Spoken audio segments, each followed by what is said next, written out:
오늘 이 다락방 강화를 마치도록 하겠습니다. 요한복음 14, 15, 16장은 다락방 강화로서 예수님이 제자들에게 마지막으로 남기신 고별 설교입니다.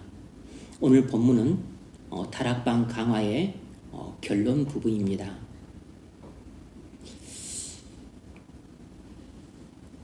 예수님은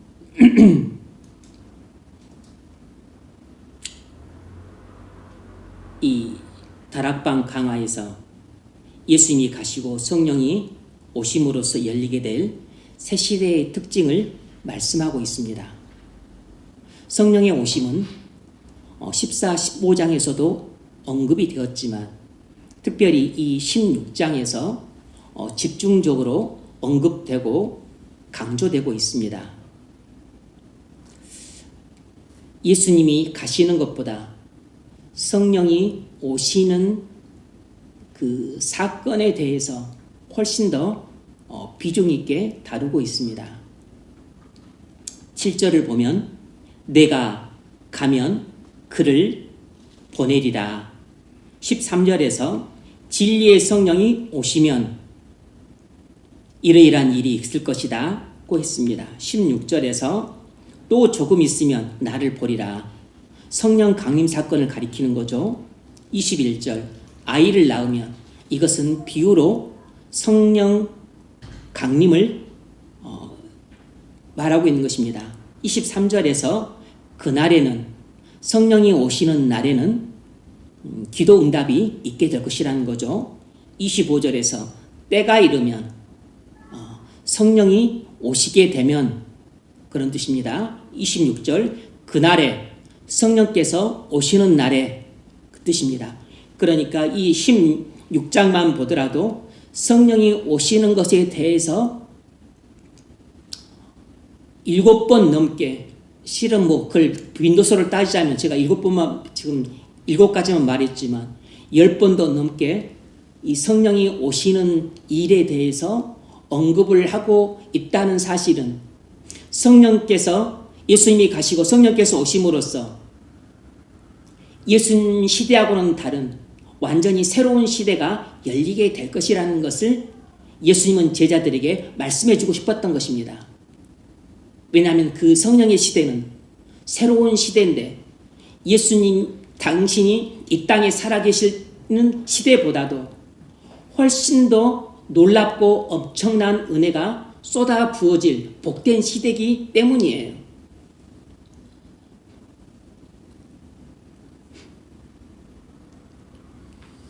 예수님이 이 땅에 살아계실 때는 예수님의 시대였습니다. 그런데 예수님이 가시고 성령이 오심으로써 이제 성령의 시대가 시작될 것이라는 것입니다. 이제 예수님의 시대는 가고 이제 다른 새로운 시대가 오는데 그것이 바로 성령의 시대라는 것이에요.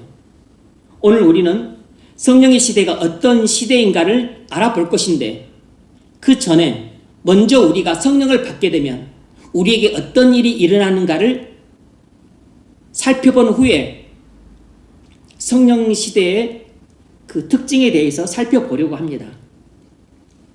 우리가 성령을 받게 되면 우리에게 무슨 일이 일어나겠습니까? 우리가 주 예수 그리스도를 믿고 성령을 받게 되면 우리에게 무슨 일이 일어나냐면 크게 두 가지를 이야기하려고 합니다. 이 요한복음 14, 15장에 나와 있는 내용들이에요. 첫 번째가 뭐냐면 우리가 예수를 믿고 성령을 받게 되면 첫 번째로 우리에게 일어난 일은 그리스도께서 우리 안에 영원히 거하시게 된다는 것입니다.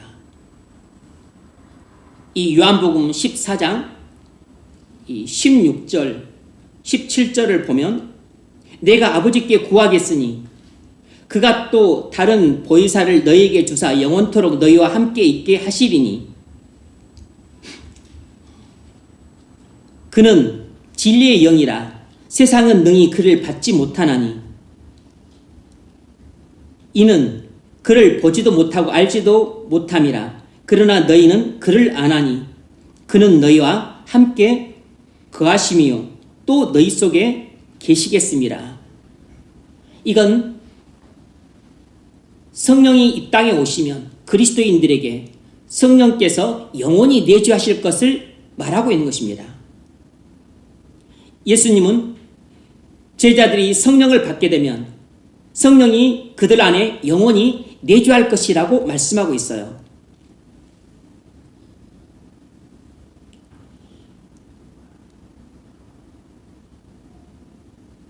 내가 예수를 믿고 성령을 받아 성령이 내 안에 영원히 내주하시는데 왜 그리스도께서 내 안에 영원히 거하신다고 말을 하는가?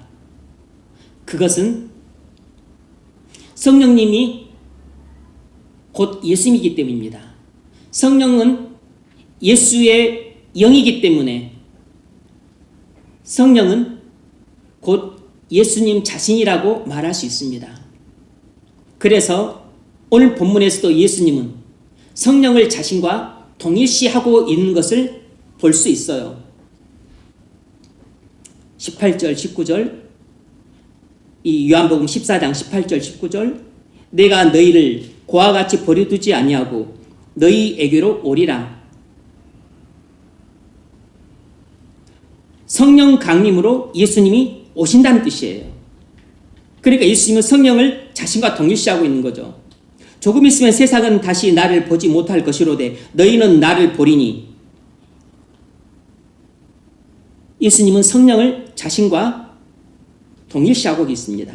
너희는 나를 보리니 이는 내가 살았고 너희도 살겠음이라.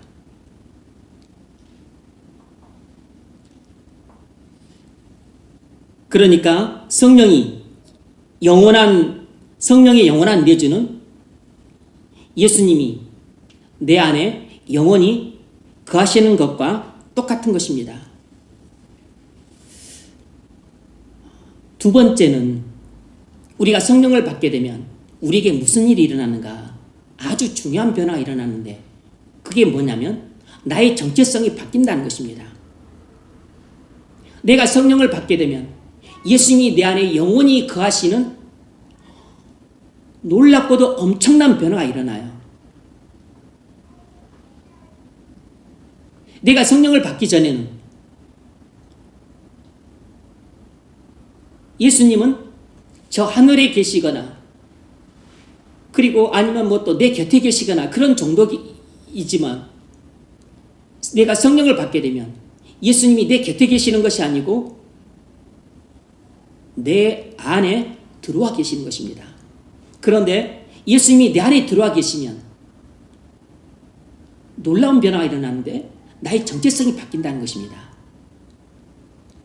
그것이 14장 20절에 나와 있습니다.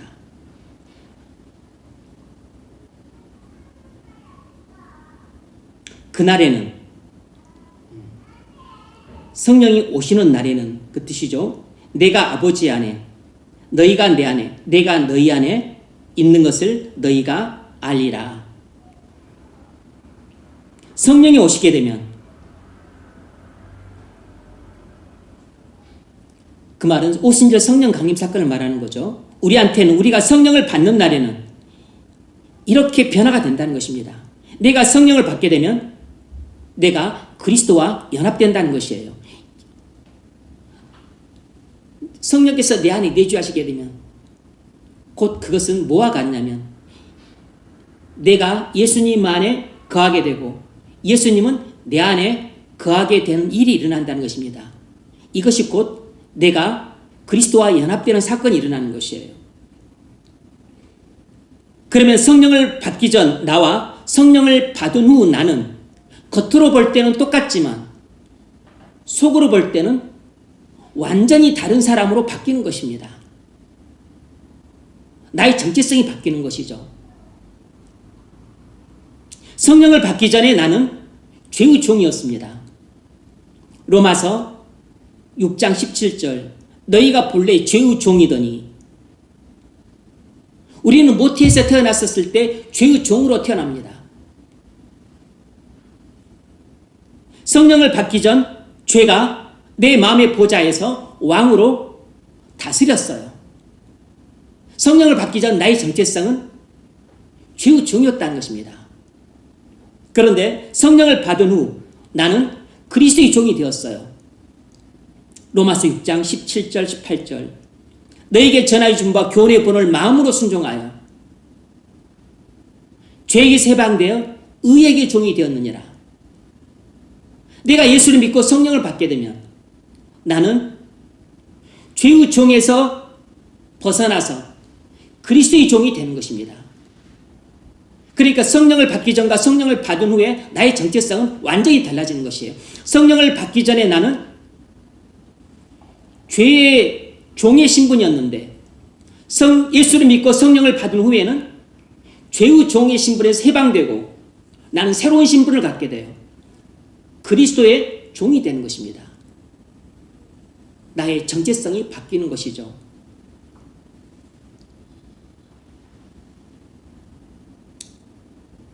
이것을 아주 드라마틱하게 보여주는 성경 말씀이 갈라디아서 2장 20절 말씀이에요. 내가 그리스도와 함께 십자가에 못 박혔나니 그런즉 이제는 내가 사는 것이 아니요 오직 내 안에 그리스도께서 사시는 것이라. 이게 무슨 말이냐면 내가 예수를 믿고 성령을 받게 되면 나는 그리스도와 함께 십자가에서 이미 죽었다는 것입니다. 그리고 그리스도와 함께 다시 살아난 것이에요. 그래서 내가 예수를 믿고 성령을 받게 되면 나의 정체성이 어떻게 바뀌었냐면 옛날 나의 못난 자아는 죽고 그리스도라고 하는 나의 새로운 자아로 살게 되는 것입니다. 다시 말하면 내가 예수를 믿고 성령을 받게 되면 나는 죽고 내 안에 그리스도께서 살아계신다는 것입니다. 그러니까 예수를 믿고 성령을 받은 사람은 죄의 종으로 살던 나는 죽은 사람이에요. 그리고 이제 나는 그리스도의 종으로 살게 되는 것입니다. 그러니까 다시 말하면 나는 죽었고 내 안에 그리스도만 살아있는 것입니다. 그래서 성령을 받게 되면 나의 정체성이 바뀌는 거죠. 성령을 받기 전에는 내 안에 나만 있었어요. 죄가 내 마음의 보좌에서 왕으로 다스릴 때 나는 그의 종으로 됐습니다. 바로 그 죄가 나예요. 그런데 성령을 받은 후에는 나는 죄의 종에서 해방이 되었기 때문에 죄는 여전히 내 몸 안에 있지만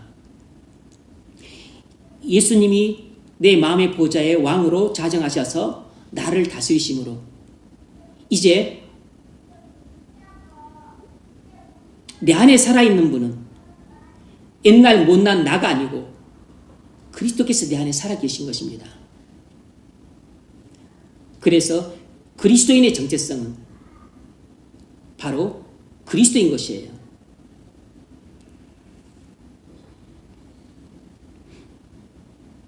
내가 예수를 믿고 성령을 받게 되면 나의 정체성이 이렇게 바뀌는 것입니다. 그러니까 우리가 성령을 받게 되면 우리에게 겉모습은 하나도 안 바뀌지만 우리의 속사람이 완전히 바뀌면 나의 정체성이 완전히 달라지는 것이에요. 여러분의 정체성은 바뀌었습니까? 그리스도인은 정체성이 바뀐 사람입니다. 여러분이 교회를 다니기 전이나 교회를 다닌 후에나 여전히 나의 못난 자아가 나의 주인으로 나를 다스리고 나의 왕으로 나를 통치해서 살고 있다면 나의 정체성이 안 바뀐 사람입니다. 그래서 내가 예수를 믿고 나의 옛날 못난 자아는 죽었어요. 힘을 못 씁니다.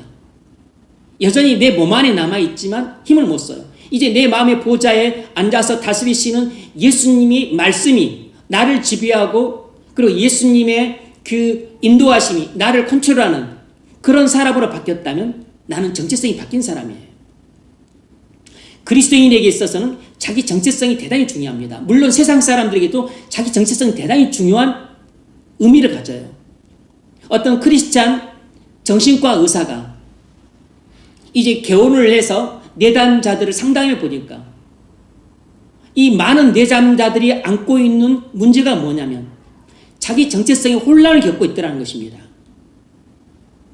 그래서 내가 내담자들을 올바르게 상담하려면 먼저 나의 정체성을 올바르게 확립을 해야 되겠다. 이런 자각을 해서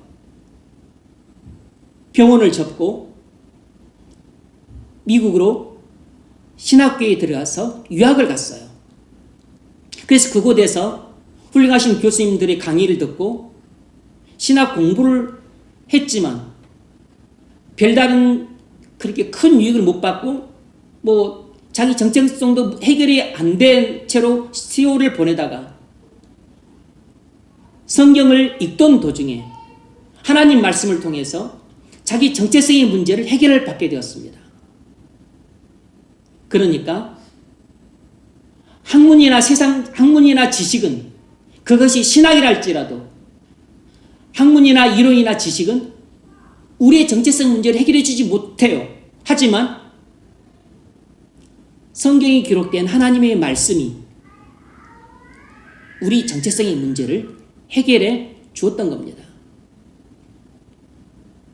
사실상 그 사람은 유학 갈 필요가 없었던 것이에요. 그가 만일 그런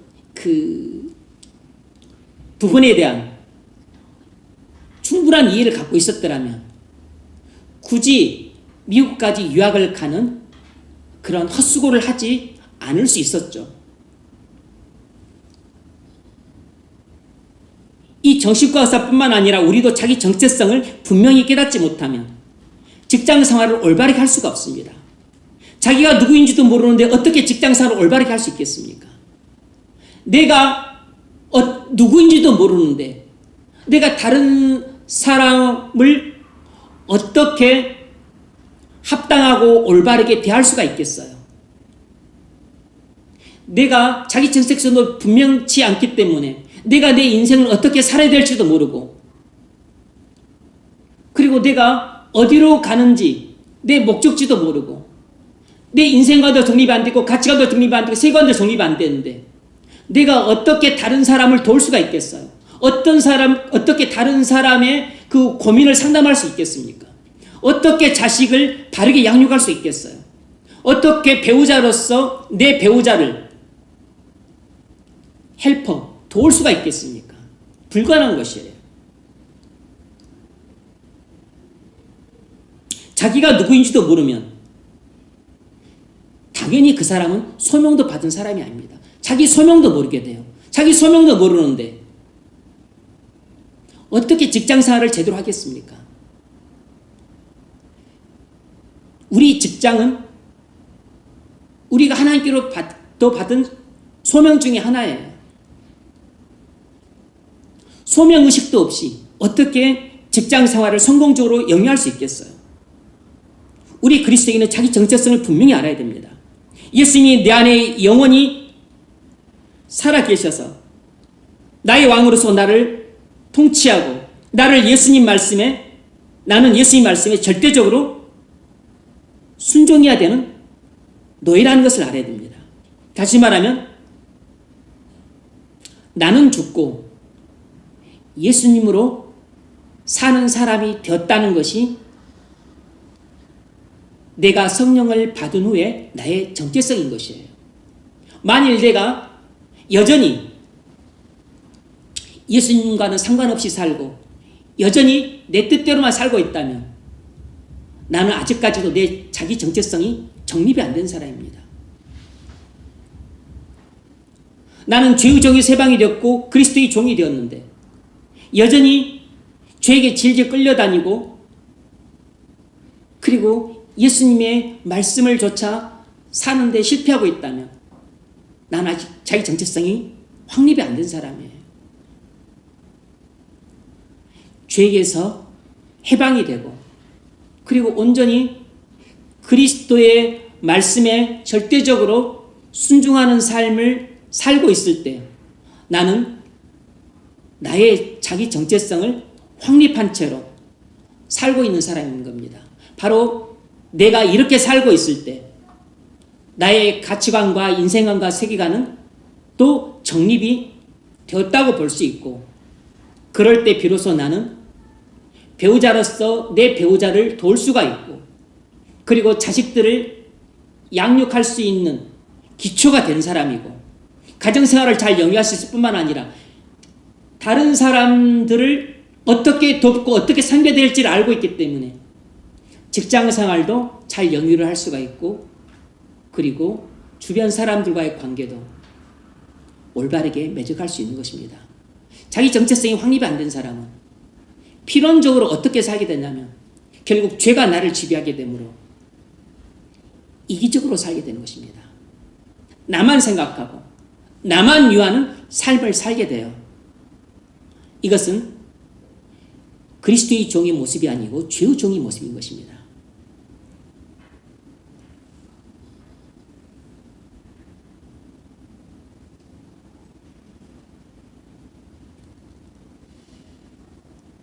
이것이 내가 성령을 받게 되면 내게 일어나는 일이에요. 그렇다면 이제 예수님이 오늘 본문에서 말씀하신 성령의 시대가 오게 되면 어떤 일이 벌어지는가에 대해서 좀 이야기를 하려고 합니다. 예수님이 가시고 성령이 오시게 되면 새로운 시대가 열리게 돼요. 이 새로운 시대는 성령의 시대입니다. 그러면 성령의 시대는 어떤 특징을 갖고 있는가? 네 가지를 말씀을 드리고자 합니다. 첫 번째가 뭐냐면 성령의 시대는 진리의 시대예요.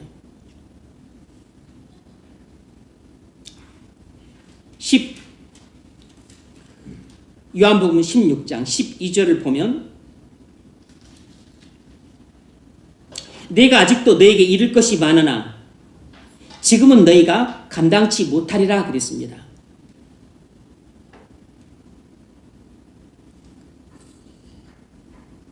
그걸 보기 전에 먼저 25절을 보면 25절이 성령의 시대가 진리의 시대라는 것을 분명히 보여줍니다. 이것을 비사로 너에게 일렀거니와 때가 이르면 다시 비사로 너에게 이르지 않고 아버지께 대한 것을 밝히 이르리라. 아버지에 대한 진리를 밝히 계시해 주겠다는 것입니다. 그러니까 성령의 시대는 진리의 시대라는 것이에요. 그런데 12절에서는 예수님이 제자들에게 내가 너희들에게 많은 것을 말해주고 싶지만 지금은 너한테 말해줄 수가 없다. 왜냐하면 너희가 이해할 수 없기 때문에 이렇게 말씀하셨는데, 제자들이 성령을 받기 전에는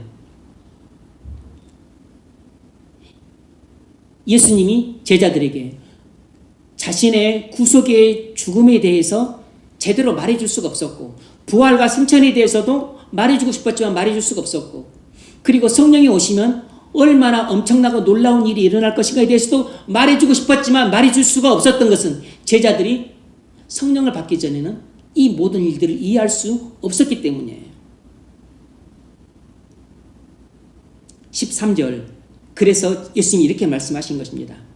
그러나 진리의 성령이 오시면 그가 너희를 모든 진리 가운데로 인도하시리라. 그가 자유로 말하지 않고 오직 듣는 것을 말하시며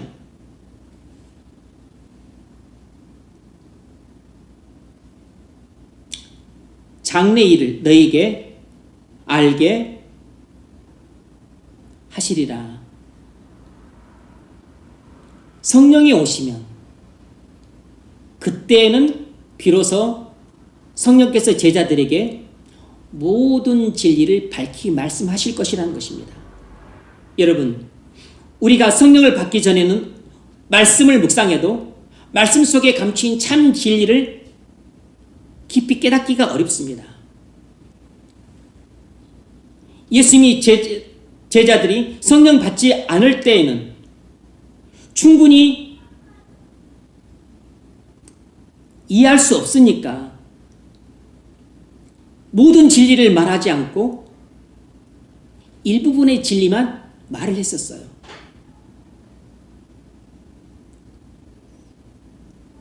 그것처럼 우리가 성령을 받지 않은 상태에 있을 때는 충분히 이해할 수 없기 때문에 예수님은 심오하고 난해한 진리를 성령을 받지 않은 상태인 우리에게 말하지 않고 어느 정도 이해할 수 있는 쉬운 진리들만 우리에게 말씀해 주시는 것입니다.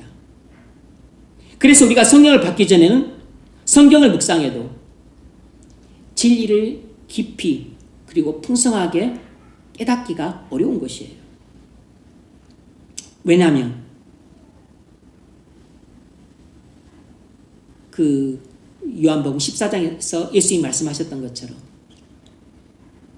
성령이 우리에게 없으면 성령께서 우리를 가르치실 수가 없고 그리고 말씀들을 생각나게 할 수가 없기 때문이에요.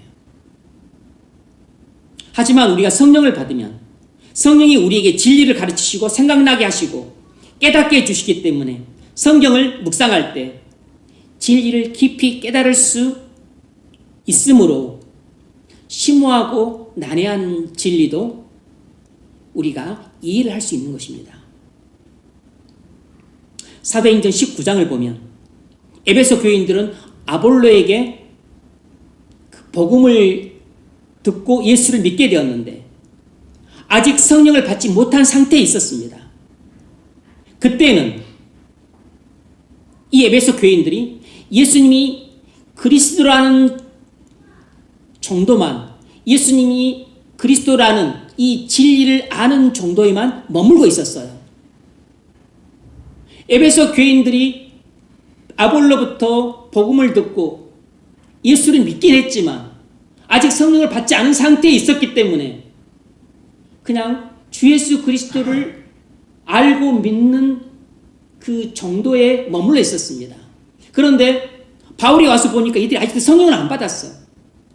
그래서 내가 믿을 때 성령을 받았느냐 그랬더니 우리는 성령이 있음을 듣지도 못했다 말을 듣고서 바울이 그들에게 예수의 복음을 전하면서 안수를 해서 그들에게 세례를 주고 안수를 통해서 에베소 교인들이 성령을 받게 돼요.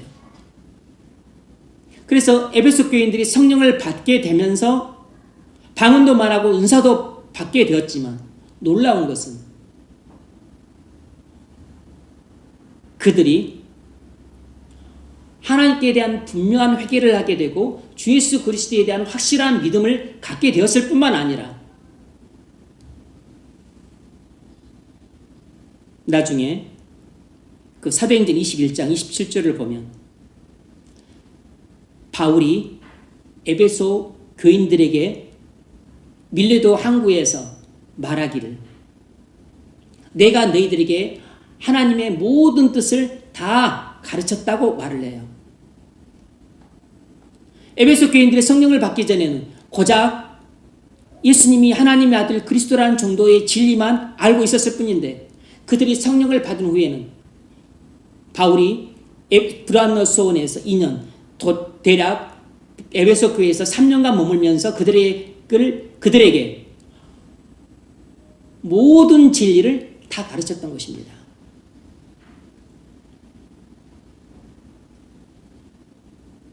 에베소 교인들은 성령을 받은 후에 개인적으로 진리의 시대가 열린 것이에요. 그러니까 지금 우리가 교회를 다니고 신앙생활을 해도 성령을 받기 전의 상태에 있다면 똑같은 말씀을 들어도 이것이 깨닫는 정도가 다르고 감동받는 정도가 다르고 이해하는 정도가 달라요. 성경을 묵상해도 성령을 받기 전에는 성령께서 가르치시고 생각나게 하시고 또 깨닫게 하시는 그런 역사가 없거나 약하기 때문에 진리를 깨닫고 이해하는데 많은 어려움이 생기는 것입니다. 그래서 우리가 주 예수 그리스도를 믿고 반드시 성령을 받아야 되는 이유가 믿음의 성장을 얻기 위해서는 반드시 필요한 것이에요. 성령을 받지 못하면 우리가 진리를 깨닫는데 많은 어려움을 겪고 한계가 있기 때문에 믿음이 자라질 않는 것입니다.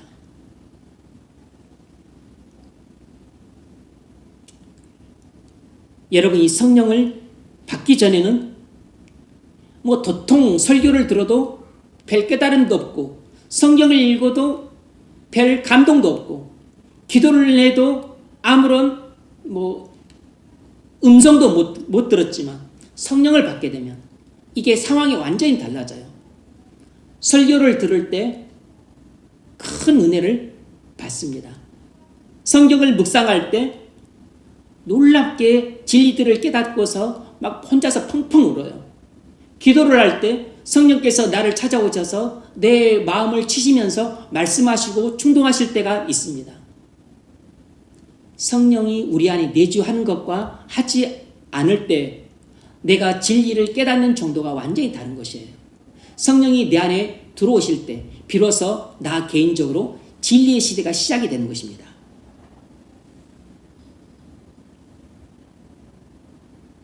바울은 성령을 받기 전에는 가말리엘 문화에서 바리새인으로서 구약 성경에 정통했지만 예수님을 어떻게 알았냐면 그리스도로 안 게 아니고 이단의 계수로 알고서 아주 잔인하게 핍박을 했습니다. 영적인 소경이었죠. 바울이 성령을 받기 전에는 예수를 이단의 계수로 알 정도로 영적인 소경이었습니다. 하지만 성령을 받은 후에는 영적인 눈이 열려서 예수님이 하나님의 아들 그리스도라는 것을 믿었을 뿐만 아니라 아라비아 광야에서 3년 동안 구약 성경을 묵상하고 연구하면서 그리스도 구속자적인 관점으로 구약 성경을 총정리했어요. 그리고서 엄청나게 놀라운 진리들을 깨닫게 되었습니다. 그는 예수님과 다른 사도들처럼 3년간 동고동락도 하지 않았지만 오히려 3년간 동고동락했던 다른 그 사도들 이상으로 그는 영안이 열렸고 그리고 예수님 성령으로부터 놀라운 계시들을 충만히 받았습니다. 그래서 그가 그 많은 13권의 서신서를 기록하게 된 것이에요.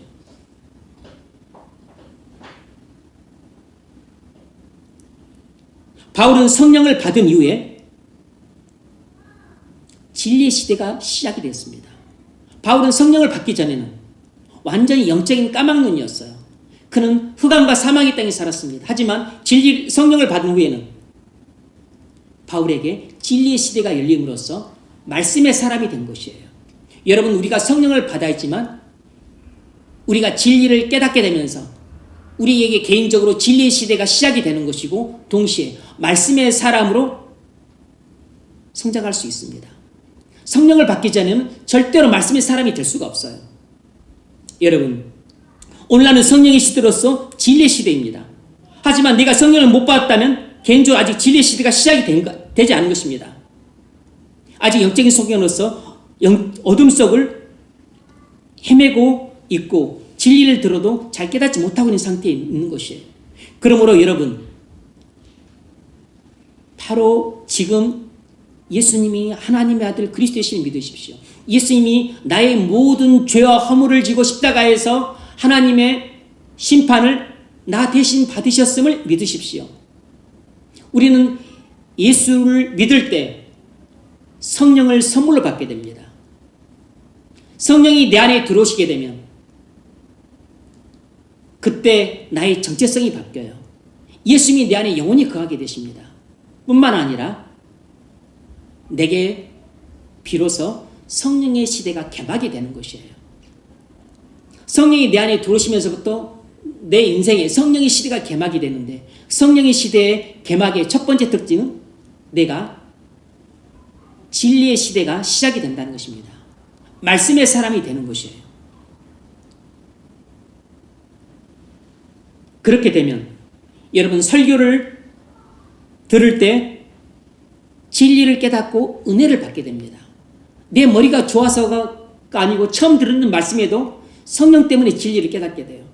성경을 묵상할 때도 진리를 깨닫는 지평이 넓어지게 됩니다. 성령을 받기 전과 말씀 묵상할 때가 완전히 달라지게 돼요. 기도할 때도 성령의 음성을 듣게 되므로 진리는 더 깊이 깨닫고 기도는 더 깊어지는 것이에요. 성령의 시대는 진리의 시대입니다. 우리가 성령 충만을 받으면 진리도 더 깊고 더 풍성하고 더 은혜롭게 깨달을 수 있어요. 그러므로 여러분, 진리의 시대가 여러분에게 완전히 태평성대를 구가하고 충만하게 임하기를 원한다면 성령 충만을 받으십시오. 그러면 설교를 들을 때에도, 묵상을 할 때에도, 책을 읽을 때에도, 기도를 할 때에도 진리를 더 깊이 풍성하게 깨닫고서 감동의 시대, 환희의 시대, 감격의 시대를 살게 될 겁니다.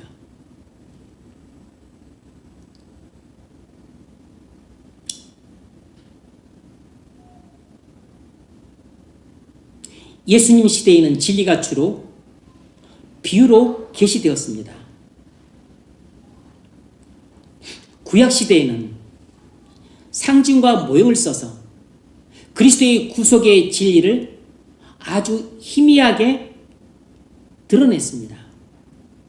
창세기 3장 15절, 여자의 후손이 내 머리를 상하게 할 것이요 너는 그의 발꿈치를 상하게 할 것이라. 이것만 들으면 무슨 뜻인지 모릅니다. 신약 성경으로 비춰볼 때 이해할 수 있는 것이에요. 그리스도께서 십자가의 죽음으로 우리의 죄를 대속하실 것이라는 것을 말해주고 있는 것인데 아주 희미해요. 아담과 하와 때 에덴 동산에서는 그리스도의 구속의 진리가 이렇게 별빛처럼 가늘다랗게 비춰졌습니다. 그런데 그것이 조금 지나 한 4,000년 좀 지나 아브라함 때에는 그리스도의 구속의 진리가 이보다는 살짝 좀 더 밝게 비춰졌어요. 그래도 이건 밝은 별빛입니다. 창세기 22장 18절에서 말하기를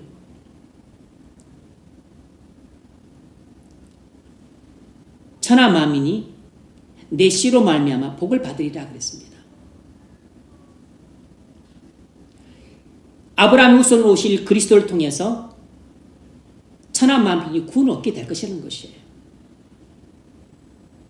레위기 16장 15절에서는 제사장이 백성들을 위한 속죄 제물로 염소를 바치는 그 대속죄일 제사가 나옵니다.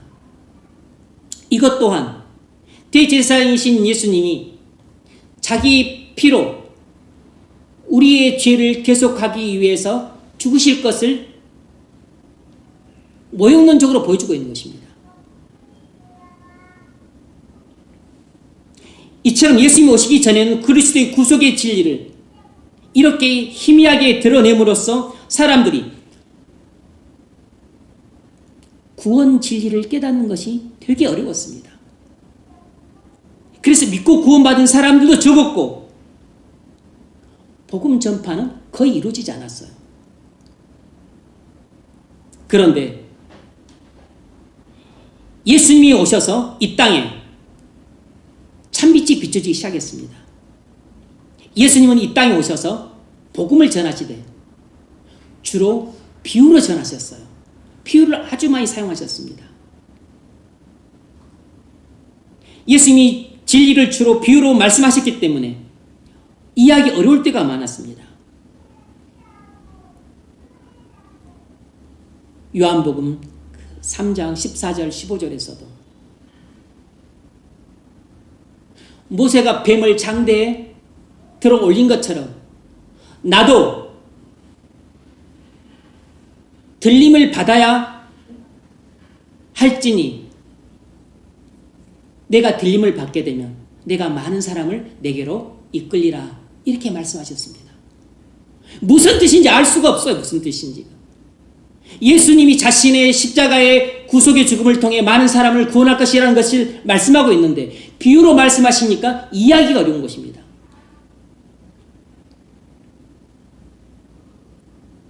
요한복음 6장 35절에서는 나는 생명의 떡이라 내게 오는 자는 결코 줄이지 아니할 것이요 나를 믿는 자는 영원히 목마르지 아니하리라. 알 뜻도 하고 모를 뜻도 하는데 그 이야기는 실은 이 말씀의 뜻을 모르고 있다는 뜻입니다. 예수님은 자신을 믿는 사람만이 영원한 생명을 얻는다는 것을 이 생명의 떡이라고 하는 비유로 통해 말씀하시는데 그 말씀을 오병이어의 기적을 일으킨 후에 자기를 쫓아온 수많은 그 무리들에게 하신 말씀인데 예수님을 믿겠다고 쫓아왔던 수많은 무리들이 예수님이 하시는 이 생명의 떡 이야기를 듣고서 비유로 말씀하시니까 이해하기 어려워서 이해하기가 너무 어렵다 그러면서 수많은 무리가 썸을 빠져나가듯이 싹 빠져나가 버렸습니다.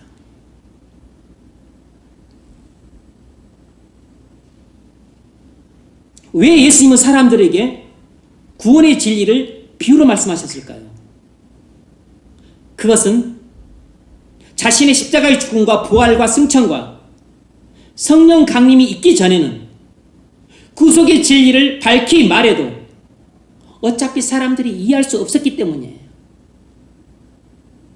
물론 또 다른 이유는 자기 잘난 체 하는 그 교만한 사람들이 이해할 수 없도록 하기 위해서 어린아이처럼 순수한 마음을 가진 사람들만 이해하도록 하기 위해서 이중 목적으로 비유를 쓰신 것도 있습니다. 여러분, 예수님이 비유로 말씀하신 진리가 기록된 것이 복음서예요. 그래서 사복음서에는 예수님이 말씀하신 구속의 진리를 비롯해서 여러 가지 진리가 나와 있지만 예수님이 계시하고자 하셨던 모든 진리가 복음서에 나와 있지는 않아요. 아직 예수님의 십자가의 죽음과 부활과 그리고 성령이 오시는 사건이 일어나지 않았기 때문에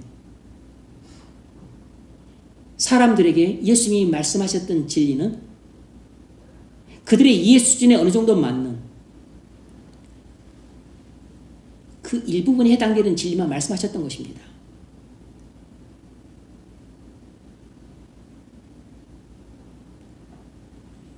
그러면 예수님이 계시하고자 하셨던 모든 진리가 선명하게 나와 있는 책이 무엇이겠습니까? 그것이 바로 서신서예요.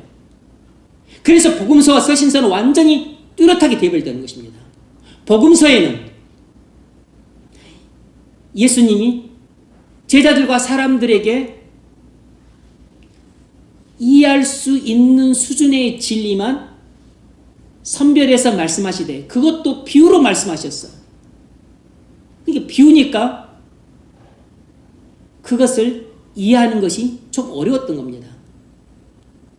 씨 뿌린 자의 비유, 천국 비유, 물고기 비유, 그물 비유, 수많은 비유들을 사용하셔서 진리를 말씀하셨어요. 하지만 서신서에는 비유가 안 나옵니다. 거의. 서신서에서는 성령께서 모든 진리를 비유를 거의 사용하지 않고 직접 말씀을 하세요. 그래서 그리스도의 구속의 진리가 복음서보다 훨씬 더 간단하고 명료하게 나와 있습니다. 함축적으로 나와 있기 때문에 주로 교리적인 진술이 많은데 그래서 어찌 보면 간단 명료하게 나와 있어서 일목요연하게 알 수 있는 장점도 있지만 함축적으로 진술되어 있으니까 또 조금 어려울 수도 있는 것입니다.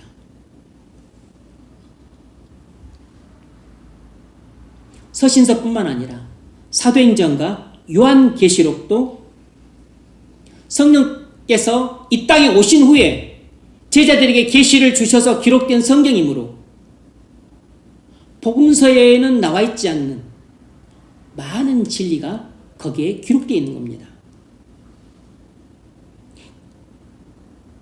성령이 오시면 예수님이 비유로 말씀하지 않고 아버지에 대한 것을 밝히 말씀하시겠다고 약속을 하셨죠.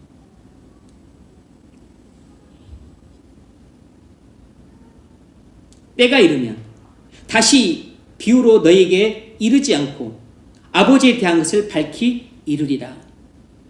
그래서 서신서에는 예수님이 비유로 말씀하지 않고 모든 진리를 밝히 드러내고 계세요. 서신서는 기독교의 모든 진리를 밝히 그리고 충분히 기록하고 있기 때문에 우리가 어떤 진리를 분명히 깨닫고자 할 때는 서신서를 보면 간단 명료하게 진술된 것을 발견해서 우리가 실제 생활할 때 많은 부분에서 도움을 받을 수 있습니다. 베드로가 오순절날 성령 강림을 받았기 때문에 이런 구속의 진리를 깨달을 수 있었던 것이에요. 너희가 각각 회개를 하고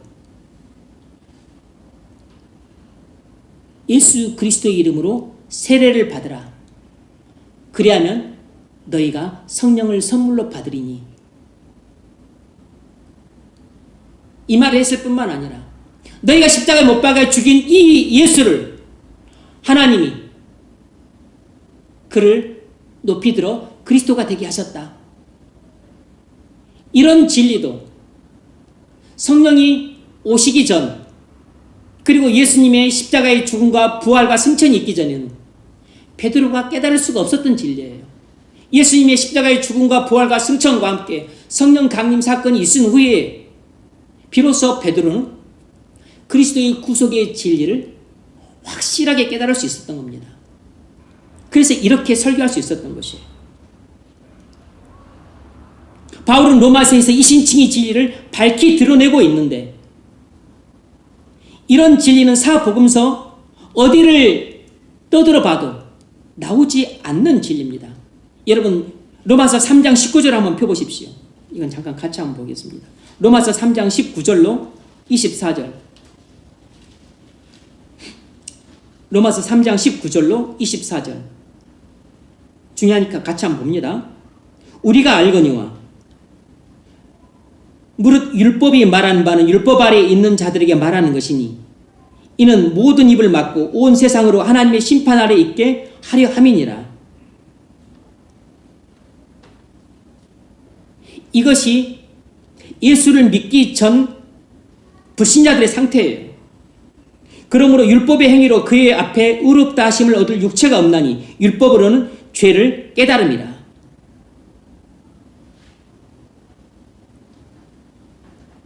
바울이 이런 진리를 어떻게 깨달았겠습니까? 성령을 받아서 성령께서 그에게 계시를 해주셨기 때문에 깨달았던 것이에요. 이제는 율법에 하나님의 한 의가 나타났으니 율법과 선지자들에게 증거를 받은 것이라.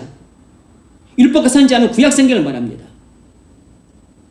구약 성경에도 이미 믿음으로 말미암아 의롭다함을 받는다는 진리가 나와 있었는데 왜 바울은 구약 성경에 능통한 바리새인에 불구하고 이신칭 진리를 못 깨달았습니까? 성령을 받지 못했기 때문에 구약 성경을 정통해도 구약 성경을 그렇게 읽고 암송하고 있어도 구약 성경에 담겨있는 믿음으로 말미암아 의롭다함을 받는다는 진리를 깨닫지 못했던 것이에요. 22절. 곧 예수 그리스도를 믿음으로 말미암아 모든 믿는 자에게 미치는 하나님의 은이 차별이 없느니라. 예수 그리스도를 믿음으로 말미암아 의롭다함을 받는다 그랬습니다. 이신칭이죠. 23절. 모든 사람이 죄를 범하였음에 하나님의 영광에 이르지 못하더니. 이런 진리를 어떻게 깨달을 수 있냐고요. 그가 성령을 받아서 성령께서 그에게 계시해 주심으로 그의 눈이 열려서 이전에는 깨달을 수 없었던 진리를 깨닫게 된 것입니다. 그리스도 예수 안에 있는 구속으로 말미암아 하나님의 은혜로 값없이 의롭다 하심을 얻은 자 되었느니라.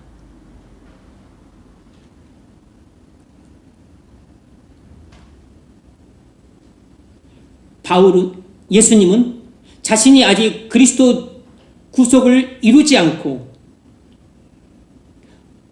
부활 승천도 안 하고 진리의 성령도 오시지 않은 상태에서는 이런 진리를 가르치고 싶어도 가르칠 수가 없었던 겁니다. 그래서 복음서에는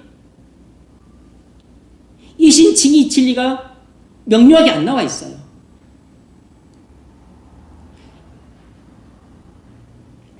로마서 6장, 7장에 그렇게 심오하게 나와 있는 죄에 관한 진리도 안 나와 있습니다. 복음서에는 그런 게 안 나와 있어요. 아무리 떠들어봐도 로마서 6장, 7장에 나와 있는 그 죄에 관한 그 심오한 진리를 복음서에서는 절대 찾을 수 없어요. 왜냐하면 예수님이 제자들에게 그런 진리를 말씀할 수 없었기 때문에. 말을 해도 제자들이 이해할 수 없었겠습니까? 근데 예수님은 가시고 성령이 오셨을 때 그리스도의 구속과 성령이 오셨기 때문에 성령께서는 성령을 받은 제자들에게 이런 눈에 보이지도 않고 귀에 들리지도 않고 손에 잡히지도 않는 사람 몸속에 있는 죄가 얼마나 인격적인 존재처럼 그렇게 왕이 되어서 우리를 쓰러뜨리고 넘어뜨리고 엎어치고 맺히는가 하는 것을 이렇게 실감나게 말해줄 수 있었던 겁니다. 그래서 바울이 그것을 깨닫고 우리에게 기록해주고 있는 것이에요.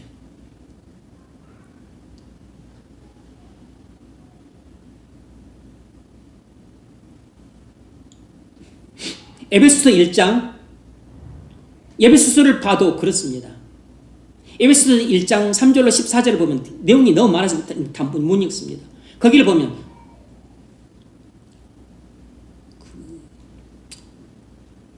구속에 대해서 나옵니다. 성부의 구속 계획과 성자의 구속 성취와 성령의 구속 적용에 대해서 바울이 아주 하늘에 속한 신령한 진리를 우리에게 계시해주고 있어요. 그런데 바울이 이런 진리를 어떻게 깨달을 수 있었겠냐고요.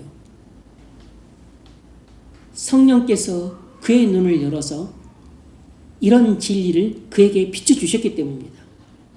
그가 성령을 받았기 때문에 이런 진리를 깨닫고 기록해서 우리에게 들려주고 있는 것이에요. 성령이 오시지 않았더라면 바울도 깨닫지 못하고 그러면 기록도 안 됐으니까 에베소서도 없고 그러면 우리도 이런 진리를 몰랐을 것입니다. 예수님이 살아계실 당시에는 예수님이 제자들에게 이런 진리를 말씀하신 적이 없어요. 복음서를 다 펼쳐보십시오. 하나님의 예정하심에 대해서 말을 하고 있는지 안 나옵니다. 물론 비슷한 구절이 나오긴 해요. 하나님의 예정하심에 대해서 얼마나 선명하게 말을 하고 있는지 몰라요. 그리스도의 구속으로 말미암아 우리가 죄사함을 받는다는 것을 아주 똑부러지게 말을 하고 있습니다. 성령께서 우리에게 적용시켜 주심으로 우리가 죄사함을 받고 구원을 받는다는 것을 이야기를 해주고 있어요. 뿐만 아닙니다. 에베소서 또 2장 3장에는 교회 연합에 대해서 설명을 해주고 있어요. 또 4장 5장에 대해서는 어떻게 해야 우리가 교회 연합을 지킬 수 있는가, 교회 연합을 지키는 방법에 대해서 4장 5장 6장에서 이야기를 하고 있습니다. 그리고 6장 말미에서는 우리가 어떻게 사단과의 싸움에서 승리할 수 있는지에 대해서 이야기를 하고 있어요. 이 모든 심오한 진리를 성령께서 이 땅에 오셨기 때문에 제자들에게 계시해 주셨던 것이에요. 그리고 제자들은 그 계시를 받고 이렇게 서신서에서 하나님의 모든 기독교의 모든 진리를 기록해 놓은 것입니다. 그래서 우리는 서신서를 읽을 때 기독교의 모든 진리를 깨달을 수 있는 것이에요. 우리가 이런 진리를 어떻게 깨닫습니까? 내 지력으로 깨닫는 게 아니에요. 나의 똑똑함으로 깨닫는 게 아닙니다. 오직 성령으로만 깨닫습니다. 요한복음 14장 26절 성령이 가르치시고 생각나게 하시리라. 고린도서 3장 15절에서 우리는 모태에서 태어날 때부터 마음의 수건이 덮여서 영적인 소경으로 태어나요. 근데 성경을 읽어도 까막눈입니다. 이해를 못해요. 그런데 성령을 받게 되면 성령께서 우리의 마음이 덮인 수고를 벗어주심으로 우리에게 영안이 열려서 비로소 성경을 읽을 때 이런 진리를 깨닫게 됩니다. 영적인 귀머거리가 귀가 뚫려서 설교를 들을 때 진리가 쏙쏙 깨달아지는 것이에요.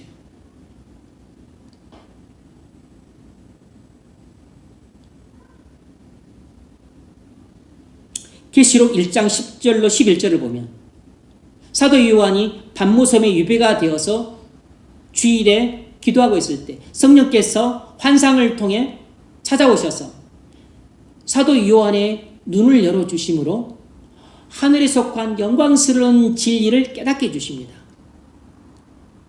그래서 사도 요한이 그 성령께서 계시를 해주심으로 이 땅에 장차 임할 영원한 심판과 그리고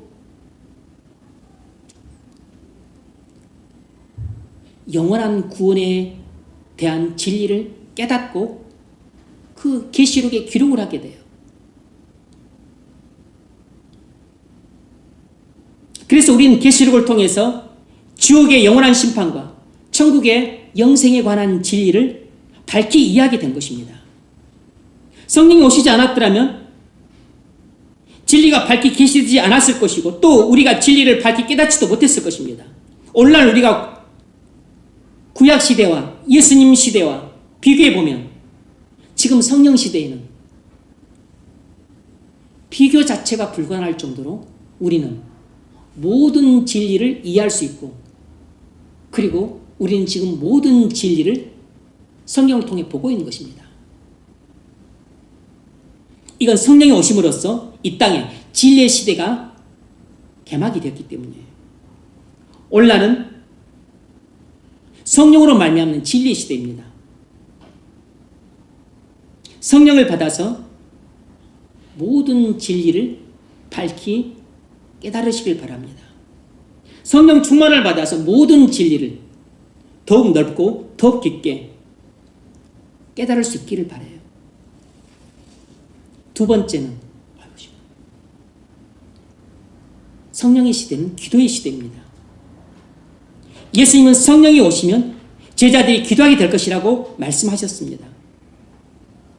오늘 본문 26절 상반절 그날에 너희가 내 이름으로 구할 것이요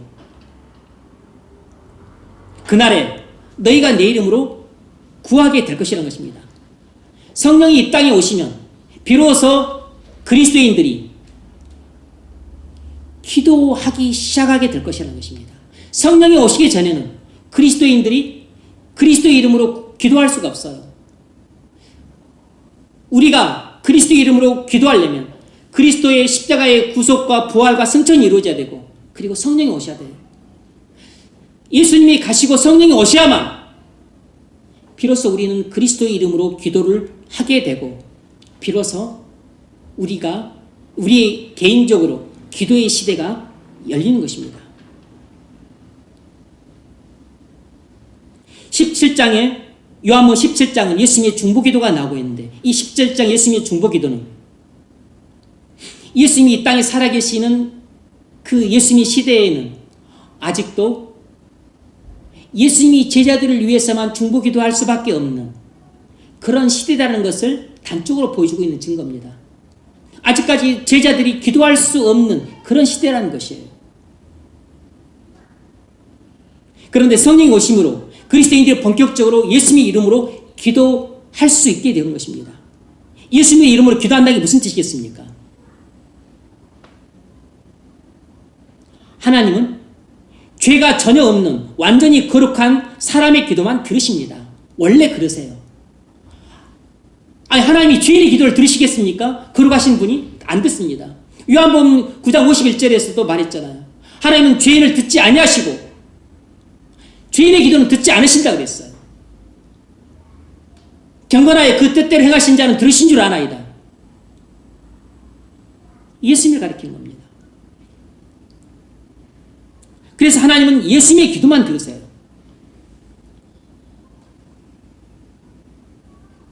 요한복음 11장 그 41절 이하를 보면 그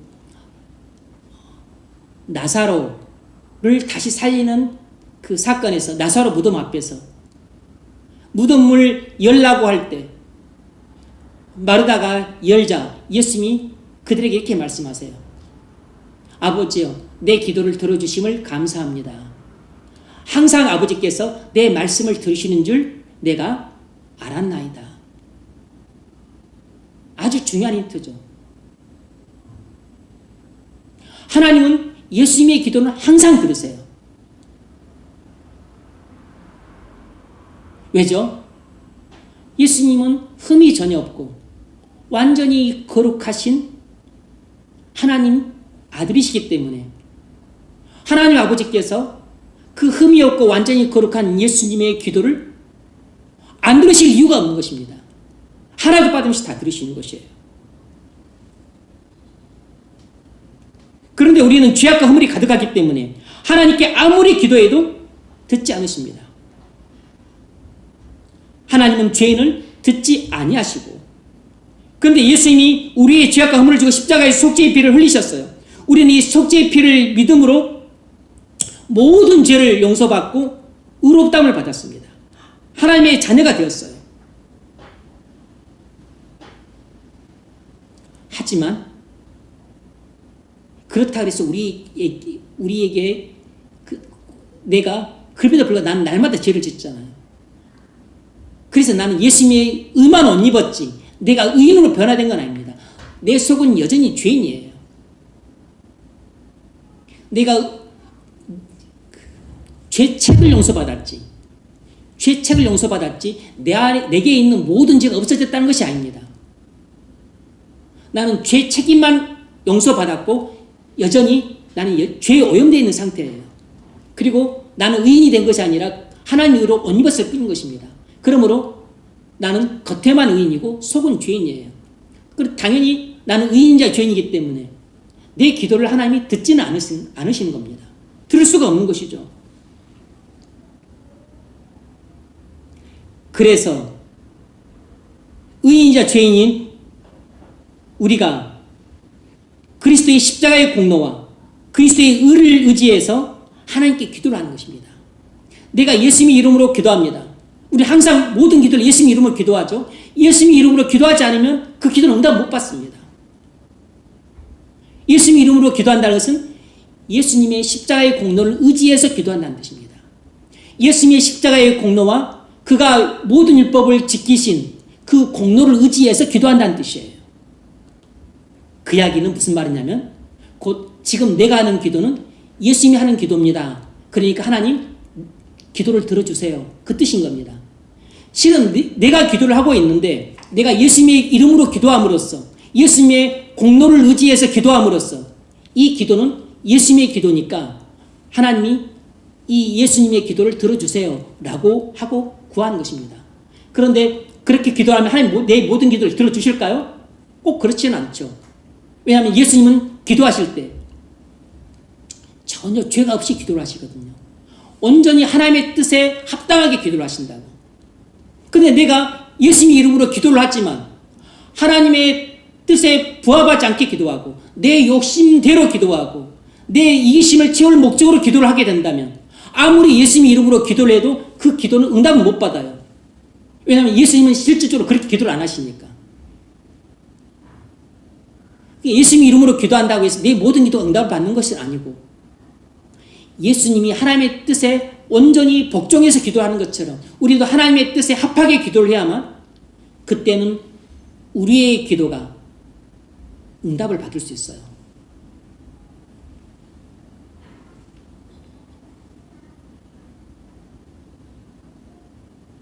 예수님 당시에는 제자들이 예수님 이름으로 기도할 수 없었습니다. 왜냐하면 예수님이 십자가에서 죽지도 않으시고 아직 성령이 오시지도 않았기 때문에 예수님 이름으로 기도할 수 없었어요. 왜냐하면 아직 예수님이 십자가의 공로를 이루지 않으셨잖아요. 예수님 이름으로 기도할 수 없었던 겁니다. 예수님이 우리 죄를 십자가에서 대속하지 않으시고 성령이 오시지 않았다면 우린 예수님 이름으로 기도할 수 없었을 겁니다. 예수님의 십자가의 죽음과 성령이 오셨기 때문에 우린 비로소 예수님 이름으로 기도할 수 있게 된 것입니다. 비로소 예수님의 십자가의 구속과 성령이 오심으로써 우리 그리스도인들에게 기도의 시대가 개막이 된 것이에요. 예수님이 오셨어도 그 당시에는 기도의 시대가 열리지 않았습니다. 그럼 예수님이 오시기 전 구약 시대는 어땠을까요? 물론 그때도 하나님의 백성들은 기도를 했죠. 기도를 안 했다는 뜻이 아닙니다. 그런데 그렇게 기도하는 사람도 많지 않았거니와 사실 기도도 별 많이 안 나와요. 구약 성경을 보면. 물론 다윗의 기도도 나오고 또 사무엘의 기도도 나오고 에스라나 느헤미야 기도도 나오곤 하지만 지금과는 많이 다른 겁니다. 성령이 오시지 않았기 때문에 하나님에 대한 친밀도도 다른 것이에요.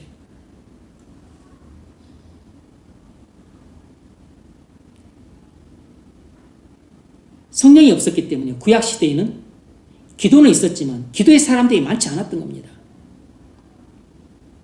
예수님 당시에도 물론 기도하는 사람들이 했지만 유대인도 다 기도했잖아요. 하지만 기도의 사람들이 많지 않았던 겁니다. 왜냐하면 아직 기도의 시대가 안 되었으니까. 성령이 오셔야만 기도의 시대가 열리는 것입니다.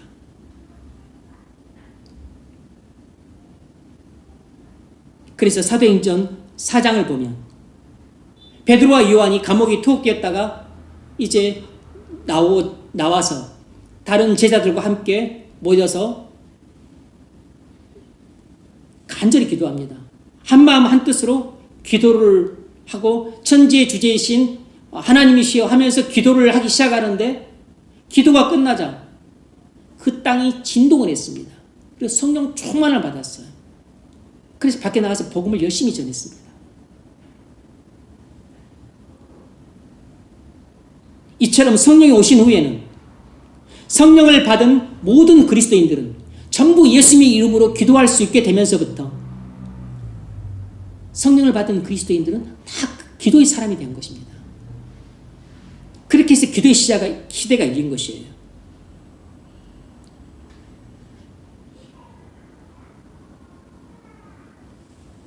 여러분, 기도의 사람이 되기를 원하십니까? 성령을 받으셔야 됩니다. 성령을 받지 않고는 결코 기도의 사람이 될 수가 없습니다. 여러분의 기도가 깊어지고 넓어지고 길어지고 높아지기를 원하세요?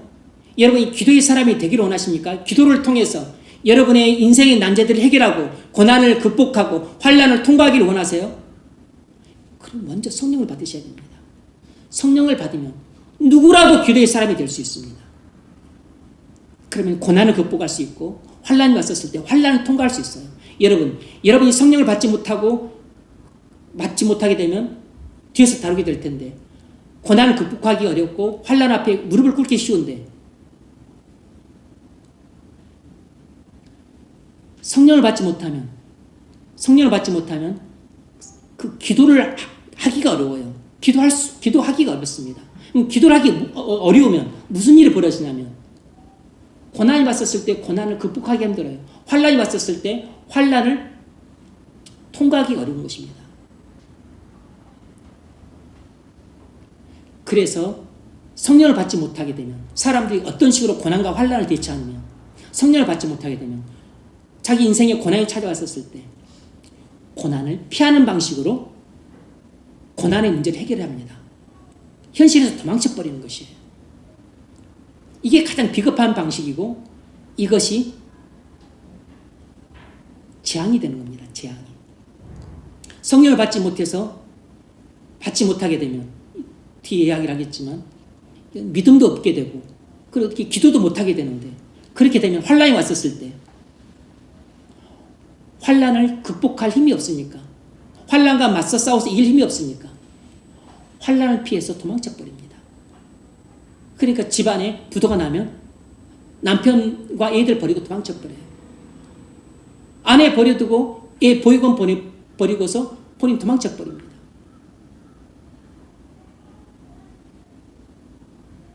환난을 견뎌내지 못하는 겁니다. 성령을 받아야 우리가 기도할 수 있게 되고, 기도할 수 있어야 우리 인생에 닥치는 크고 작은 수많은 고난들을 이겨낼 수 있고, 그리고 내 힘으로 감당할 수 없는 엄청난 환난도 참고 견디면서 통과할 수 있는 것이에요.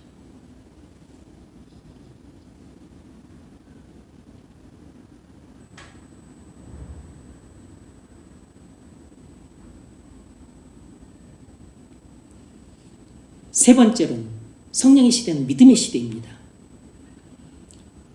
성령의 시대는 믿음의 시대예요. 27절 너희가 나를 믿은 거로. 30절 우리가 믿나이다. 32절 이제는 너희가 믿느냐. 제자들의 믿음을 말하고 예수님도 믿음을 말했지만 아직 성령을 받기 전 제자들의 믿음은 너무 연약해서 환난을 이겨낼 수 없다고 말씀하세요. 예수님이 십자가에 달려 돌아가실 때 제자들은 다 예수님 버리고 뿔뿔이 흩어져서 고향집으로 돌아가야 될 것입니다. 성령을 받지 못한 제자들은 환난을 지는 것입니다. 하지만 성령을 받은 후에는 환난을 이길 수 있는 강한 믿음을 갖게 될 것이라고 말해요. 세상에서 너희가 환난을 당하나 담대하라. 내가 세상을 이겼노라. 사도행전 6장을 보면 바울과 실라가 빌립보에서 복음을 전하고 귀신을 쫓아냈다가 억울하게 누명을 쓰고서 매를 맞고 감옥에 들어가게 됩니다. 그때 밤중에 척고를 찬 채로 찬양을 할 때 지진이 나서 옥문이 열린 걸 보고 간수가 죽으려고 하자 말려서 복음을 전해서 일가족을 구원하게 돼요. 어떻게 바울과 실라가 매를 맞고 감옥이 투옥되는 환난을 이길 수 있었죠? 그들이 성령을 받아서 아주 강한 믿음을 갖고 있었기 때문입니다. 구약시대에도 믿음의 사람들이 있었지만 많지 않았어요. 예수님 당시에도 믿음의 사람들이 있었지만 환난을 이길 만한 강한 믿음을 가진 사람들은 별로 없었습니다. 그러나 성령이 오신 후에는 성령을 받은 많은 믿음의 사람들이 환난을 이기는 강한 믿음을 갖게 되었어요.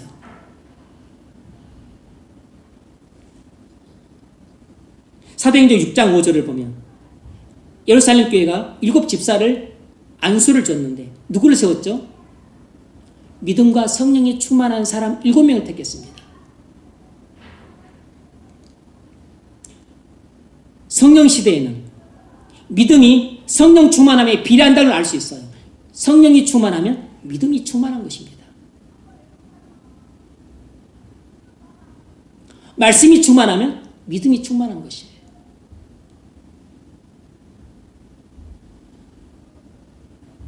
성령 시대에는 성령을 받은 그리스도인이 환난을 이기는 이유가 뭐죠? 예수님이 세상에서 환난을 이기셨기 때문입니다. 예수님이 이 세상에서 환난을 이기셨어요. 예수님의 전생에는 이 세상에서 환난을 이기는 삶이었습니다. 세상 사람들의 핍박과 반대와 조롱과 채찍질과 유혹과 십자가 죽음을 이겨내셨어요. 부활로 죽음을 이겨냈습니다. 사단과 그의 세상을 이기셨어요. 요한복음 12장 31절 이제 이 세상 심판이 이르렀으니 이 세상 임금이 쫓겨나리라. 자신의 십자가의 죽음으로 사망 권세를 멸하고 그리고 세상을 이기고 그래서 사단의 머리를 깨뜨림으로 세상 임금 자리에서 사단을 쫓아내서 저 무저갱에 봉인했다는 것입니다. 요한복음 19장 32절에서는 십자가에 달려 돌아가실 때 다 이루었다 그랬습니다. 무슨 뜻이죠? 자신이 환난을 이겼다는 뜻입니다. 자신이 세상을 이겼다는 뜻이에요. 예수님이 십자가의 죽음을 통해 결정적으로 세상을 이기셨습니다. 우리가 환난을 어떻게 이깁니까? 우리는 그리스도 안에 있을 때만 환난을 이길 수 있습니다. 내가 그리스도 안에 있지 않으면 환난을 이길 수 없어요. 여러분, 그리스도에게 일어난 일은 그리스도인에게도 반드시 일어납니다. 그리스도께서 세상에서 환난을 당하셨던 것처럼 우리도 세상에서 환난을 당하게 됩니다. 그리스도께서 환난을 이기셨던 것처럼 우리도 환난을 이기게 됩니다. 우리가 환난을 이길 수 있는 모든 토대는 그리스도께서 다 이루셨어요. 그리스도께서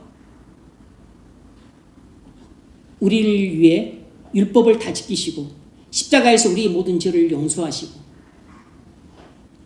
그리고 십자가에서 세상을 이기시고 그리고 죽음의 권세도 이기시고 그리고 사단의 권세도 이기셨어요. 십자가의 죽음에서 예수님이 이 세상에 결정적으로 승리하시고 사단에게 결정적으로 승리하시고 죽음에 결정적으로 승리하시고 환난에 결정적으로 승리하셨어요.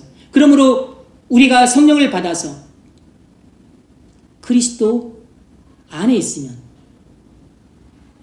예수님이 환난을 이기신 것처럼 우리도 환난을 이길 수 있습니다. 예수님이 세상을 이기신 것처럼 우리도 세상을 이길 수 있어요. 예수님이 제자들에게 담대하라고 말씀하신 것처럼 바울이 예루살렘에서 환난을 당하고 있을 때 예수님은 성령을 임하셔서 바울에게 담대하라고 말씀하셨습니다. 사도행전 23장 11절 그날 밤에 주께서 바울 곁에 서서 이르시되 담대하라. 내가 예루살렘에서 나의 일을 증거한 것 같이 로마에서도 증거하여야 하리라. 우리가 이 세상에 환난을 당하면 어떻게 해야 됩니까? 일단은 참고 견뎌야 됩니다. 로마서 12장 12절 환난 중에 참으며 성령을 받은 우리는 환난을 당하면 일단 참고 견뎌야 돼요. 그런데 참고 견디는 것에 멈추지 않다는 걸 꼭 기억해야 됩니다. 참고 견디는 것에 멈추지 않고 오히려 환난을 당한 가운데서도 즐거워한다는 사실이에요. 그걸 기억해야 됩니다. 로마서 5장 3절 우리가 환난 중에도 즐거워하나니 환난은 인내를 인내는 연단을 연단은 소망을 이룬 줄 알미로라. 어떻게 우리가 환난을 당함에도 불구하고 즐거워할 수 있죠? 미쳤습니까? 아닙니다. 어떻게 환난을 당해도 즐거워할 수 있냐면 첫 번째는 환난이 곧 끝나기 때문이에요. 고난은 잠깐이고 즐거움은 영원한 것입니다. 환난이 곧 끝나기 때문이에요. 이 세상에서 우리가 당하는 환난은 100년이 안 됩니다. 그럼 찰나에 지나잖아요. 곧 끝납니다. 두 번째 이유는 환난으로만 끝나는 것이 아니고 도리어 생각지 못하게 유익이 되기 때문이에요. 그 점을 시편 119편 7절 1절에서 바울이 이렇게 말하죠. 고난당하시 내게 유익이라. 이로 인하여 내가 주의 윤례를 배우게 되었나이다. 환난 당하는 것이 내게 유익이 되도록 성령께서 그렇게 전화위복의 역사를 베푸시는 것입니다. 그것이 로마서 8장 28절에 나오는 거죠. 하나님을 사랑하는 자, 곧 그의 뜻대로 부르심을 입은 자들에게는 모든 것이 합력하여 선을 이루느니라. 욥은 이유로 알 수 없는 환난을 혹독히 당했습니다. 하지만 당하면서 원망도 하고 불평도 했지만 그러면서도 불구하고 그가 결코 진리를 놓치지 않고 붙잡고 믿었던 진리가 뭐냐면 23장 10절입니다. 나의 가는 길을 오직 그가 아시나니 나의 가는 길을 오직 그가 아시나니 그가 나를 단련하신 후에는 내가 정금같이 나오리라. 자기가 이유를 알 수 없는 이 혹독한 환난을 겪고 있지만 이 환난을 통과한 이후에는 내가 환난을 겪기 전보다 비교할 수 없을 만큼 거룩하고 순결한 황금 같은 믿음을 갖게 될 것이라는 것입니다. 우리가 환난을 당했을 때 실족하지 않고 통과하게 되면 우리는 정금 같은 믿음을 갖게 됩니다. 환난은 우리에게 이런 생각지 못한 큰 유익을 줘요. 그랬기에 하나님께서는 사랑하는 자녀들에게 시시때때로 하나님의 계획을 따라 크고 작은 고난도 주시고 때로는 엄청나게 감당하기 힘들 정도의 환난도 우리에게 주셔서 통과하게 하심으로 우리의 믿음을 연단시키시는 겁니다. 그런데 앞서 말씀드렸던 것처럼 믿음이 잘못되면 고난이 왔었을 때 어떻게 고난을 피할까 도망칠 궁리만 하는 것입니다. 요리 도망치고 저리 도망치고 환난이 왔었을 때 환난을 맞서 싸워서 그걸 통과해야 되는데 환난은 정면 돌파를 해야 돼요. 환난이 오면 환난을 피하기 위해서 도망치는 것은 그건 좋은 수가 아니라 그것은 자충수가 되는 것입니다. 환난을 피해서 요리 피해가지고 위에서 간다. 환난을 당하는 기간이 늘어나는 것이 더 큰 환난을 당하게 돼요. 환난은 정면 통과를 해야 되는 겁니다. 감당하기 어려울 정도의 힘든 일이 생기고 고난이 생기고 어려움이 생겼을 때 우리는 환난은 정면 통과해야 됩니다. 그럴 때 우리는 환난을 통해서 인내를 배우고 인내를 통해서 연단을 받고 연단을 통해서 이 세상에는 아무런 소망이 없고 오직 저 천국에만 영원한 소망이 있다는 것을 깨닫게 되므로 그래서 이 땅에 대한 미련을 버리고 집착을 버리고 저 천국을 바라보면서 살게 되는 환난이 아니면 얻을 수 없는 유익을 얻게 되는 겁니다. 그랬기에 바울은 우리에게 이렇게 권면했던 것이에요. 데살로니가전서 5장 16, 17, 18절 항상 기뻐하라. 여러분 어떻게 기뻐할 수 있습니까?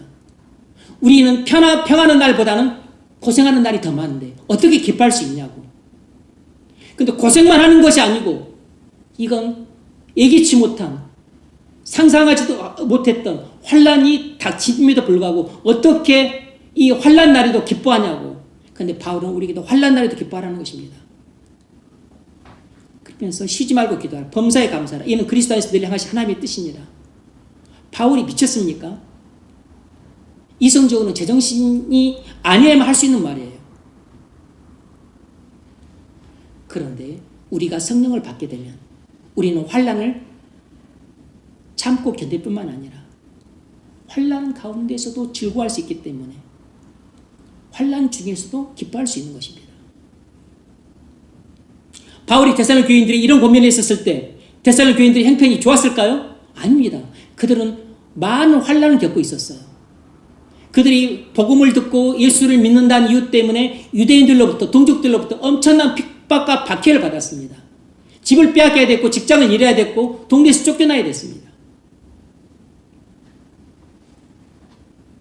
데살로니가서 1장 6절 너희는 많은 환난 가운데서 성령의 이쁨으로 하나님 말씀을 받았다는 것입니다. 여러분 예수님이 여러분 안에 여러분이 예수님 안에 있다면 여러분은 환난을 견뎌낼 뿐만 아니라 환난을 즐거워하며 이길 수 있습니다. 여러분이 세상을 이기신 예수님 안에 거한다면 세상을 이길 수 있어요. 세상에서 어떤 환난 분파가 닥친다 할지라도 그 환난을 넉넉히 이길 수 있기를 바랍니다. 로마서 8장 35절로 39절이 그것 아닙니까? 누가 우리를 그리스도의 사랑에서 끊으리요? 환난이나 공고나 핍박이나 기근이나 적신이나 유나 칼이라. 그러나 이 모든 일에 우리를 사랑하시는 말미암아 우리가 환난을 넉넉히 이기느니라. 내가 확신하노니 사망이나 생명이나 천사들이나 권세자들이나 현재이나 장래일이나 능력이나 높음이나 깊음이나 다른 아무 피조물이라도 우리를 우리 주 그리스도 예수 안에 있는 하나님의 사랑에서 끊을 수 없으리라.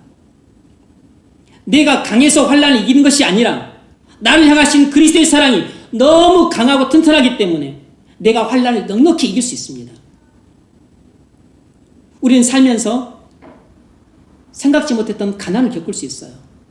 사업 실패할 수 있습니다. 경제에 어려움을 당할 수 있어요. 환난입니다. 내가 중병에 걸려 죽음이 희한한 인생이 될 수 있습니다. 사고로 인해서 큰 장애를 겪을 수 있어요. 사랑하는 가족들과 사별할 수 있습니다. 그렇게 사랑에서 교제했던 연인과 갑작스럽게 이별할 수 있습니다. 결혼이 지연되는 아픔이 있어요. 직장 생활을 어려움 겪거나 실직할 수도 있습니다. 부부 갈등과 자녀 문제가 함께 생겨서 살 소망을 잃어버릴 수 있습니다. 환난이죠. 이런 환난들을 견뎌내기 힘드니까 많은 사람들이 피해버립니다. 어디로 피하죠? 마약을 먹거나 술을 마시거나 그냥 쾌락에 빠지거나 남자나 여자를 찾거나 여행을 다니거나 현실을 도피합니다. 아니 산속으로 들어가 버리거나 교회고 예수님은 나발이고 다 끊어버리고 사람들 관계 끊고 혼자 그냥 첩박해서 고립 생활을 하거나 그게 다 환난을 견뎌내지 못해서 이기지 못해서 다 현실 도피하는 것입니다. 이 남자와 이 여자와 살다가 못 견디겠으면 이혼해버리는 것입니다. 그래서 다른 남자 다른 여자 찾는 것이에요. 직장 생활할 때 인간관계가 너무 힘들면 그거 못 견뎌내서 다른 직장을 옮겨버리는 것입니다. 교회 생활할 때 이런저런 힘들고 어려운 문제가 생기면 사람들과 관계 힘들고 목사와 관계 힘들면 또 교회 옮겨버리는 것입니다. 현실 도피는 환난을 이겨내는 것이 아니고 극복하는 것이 아니고 그건 환난을 감당할 힘이 없어서 그건 피하는 것입니다. 그건 환난이 지는 것이에요. 그건 환난을 피하는 것인데 그건 환난을 너무나 쉽게 대하는 방법인데 그렇게 되면 그것이 환난에 지고 있다는 사실을 모르는 것입니다. 사실 알고 보면 내 믿음이 강해서 환난을 이기는 것이 아니라 경제적 어려움이든 죽음이든 이별이든 실직이든 어떤 환난이든 간에 나를 그리스도 안에 있는 하나님의 사랑에서 끊을 수 있는 것이 어떤 환난도 없기 때문에 내가 그리스도 안에서 하나님의 사랑을 풍성히 누리고 산다면 나는 내게 닥친 어떤 환난도 넉넉하게 이길 수 있는 것입니다. 예수 그리스도 안에 있는 나를 향하신 하나님의 사랑에서 끊을 수 있는 환난과 고생은 어떤 것도 없는 것입니다. 하나님의 사랑을 느끼지 못하고 그리스도 안에 있지 못할 때 사람들은 환난은커녕 고생도 견디기 힘들어서 도망쳐버리는 것이에요. 네 번째는 복음 전파의 시대입니다. 성령의 시대는 복음 전파의 시대예요. 요한복음 15장 26절을 보면 예수님이 성령이 오시면 그가 나를 증거하리라. 너희도 나를 증거할 것이라고 말했습니다. 예수님이 오시기 전에 구약 시대에는 복음 전파가 거의 이루어지지 않았습니다. 예수님이 오신 예수님 시대에도 복음 전파가 겨우 팔레스타인 지역에만 유대인들 중심으로 이루어졌어요. 복음이 팔레스타인을 못 벗어났습니다. 그러나 성령이 오신 뒤에는 복음 전파가 극속히 확산되었습니다. 사실 복음 전파를 통해서 세상 나라를 무너뜨리고 하나님 나라를 세우고자 성령이 오셨던 것이에요. 사도행전 1장 8절 오직 성령이 너에게 임하시면 너희가 권능을 받고 예루살렘과 온 유다 사마리아 땅까지 내 증인이 되리라. 제자들이 성령을 받은 후에 담대히 복음을 전함으로 많은 사람들이 구원을 받았습니다. 예루살렘 교회가 세워지고 사마리아에 부흥이 일어나고 점차 복음을 두고 많은 제자들이 소아시아 지역으로 복음을 전하고 유럽에 가서 복음을 전했기 때문에 복음이 전 세계적으로 확산되어서 많은 영혼이 구원받고 그리고 부흥이 일어나고 그래서 선교 시대가 개막이 된 것입니다. 성령이 오셔서 선교와 전도와 선교 시대가 시작이 되었어요. 성령의 시대는 복음 전파의 시대입니다. 여러분 성령을 받으셨다면 예수님의 증인으로서 힘써 복음을 전하십시오. 가족에게, 친구에게, 동료들에게. 그래서 우리는 굳이 저 어디 오지로 가서 선교까지는 안 하더라도 내 삶의 터전을 중심으로 해서 복음을 전하는 데 힘쓰셔야 됩니다. 여러분이 성령을 받으셨다면 예수의 증인으로서 복음 전파에 힘쓰셔야 돼요. 말씀을 맺겠습니다. 지금은 성령의 시대예요. 성령의 시대는 네 가지 특성이 있습니다. 첫 번째, 진리의 시대예요. 성령을 받은 사람은 진리를 깨달음으로 말씀의 사람이 될 수 있습니다. 두 번째로, 성령의 시대는 기도의 시대예요. 우리가 성령을 받게 되면 우리는 기도의 사람으로 변화될 수 있습니다. 세 번째, 성령의 시대는 믿음의 시대입니다. 옛날에도 믿음이 있었지만 성령을 받은 믿음이라야 진짜 강한 믿음이 되어서 환난을 이길 수 있고 승리하는 삶을 살 수 있습니다. 성령을 받은 믿음이라야 세상을 이길 수 있는 믿음, 환난을 이길 수 있는 믿음, 죄를 이길 수 있는 믿음, 사탄을 이길 수 있는 믿음이 되는 것이에요. 마지막으로 성령의 시대는 복음 전파의 시대입니다. 우리가 성령을 받아야 전도할 수 있고 선교할 수 있어요. 성령을 받아야 교회 붕의 일꾼이 될 수 있고 하나님 나라를 확장시킬 수 있습니다. 성령을 받아서 여러분이 말씀의 사람, 기도의 사람, 그리고 믿음의 사람, 그리고 전도의 사람이 되십시오. 무엇보다 성령을 충만하게 받아서 여러분들이 말씀과 기도를 통해서 믿음이 강해지심으로 힘써 복음을 전하는, 그래서 많은 사람들을 주님께 돌아오게 하는 그런 삶을 사십시오. 여러분, 성령의 오심의 궁극적 목적은 복음 전파를 통해서 많은 사람을 구원하고 교회를 세우고 하나님 나라를 확장시킴으로 하나님 나라를 완성하는 데 있는 것입니다. 그러므로 우리가 성령을 받은 우리의 궁극적인 목적도 항상 영혼 구원과 전도에 있다는 사실을 잊으시면 안 됩니다. 그런 애가 있기를 주의 이름으로 축원합니다.